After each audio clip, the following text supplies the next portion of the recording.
It's the Sanford Edible Garden Trail. We're back again, and today I've got these. And I know you're asking, what is it? Well, it's a Choko. What's a Choko? What do you use it for? How do you plant? That's what we're going to cover in this video.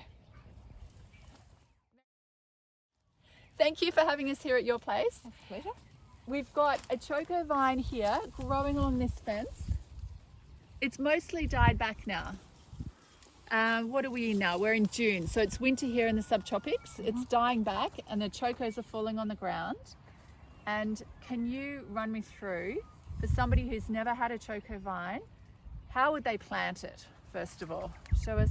It's very simple to plant. Some people would just actually lay it straight on the ground there. Some people, sorry, can you hold that for a moment? Some people will just make a small depression. Do not put any dirt over the top of it, and you lay it down flat because you can see the roots starting to come from there as well. So a lot of people will try and plant it that way because they think the roots come from there, but they don't. They actually come from in there as well. So you just lay it on the ground in that depression, walk away, and 3 months later you'll have Chokos. That's about as easy as it gets. It is. So first of all, how did this grow? Was this sitting on your bench? No, that we picked that up exactly looking like that. Okay. From the ground. So if somebody just has a normal Choko that doesn't have that, would they just wait a few days and it'll grow? Probably a couple of weeks. Okay. Yes. So wait till you get a shoot. Yes. And then where the shoot comes from, that's where the root will come from. Yes. And then Just put it on the ground. put it on the ground. On the ground. Okay. Now, what can we use the Choko for? We use Chokos in curries and soups and casseroles.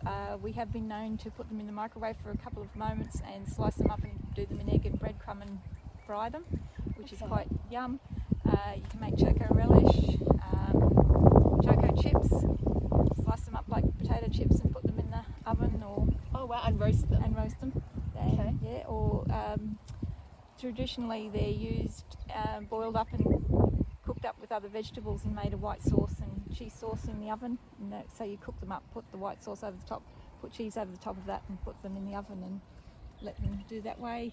So I've heard, that they're a good filler. Very vegetable. good filler. People use them in apple pies and things like that. They're quite almost tasteless. They take on the taste of whatever you're cooking them in. So if you're cooking them in butter and garlic, they'll take buttery and garlicky, or if you put them in the curry, they'll take on the taste of the curry itself. So yeah, very, very versatile. We use a lot of them here. Great. And easy to grow. Easy to grow. The hardest thing's probably trying to peel them when they're big like that. If we can see a little tiny one, here. Okay, you can eat that just as an apple. Oh, right. Raw.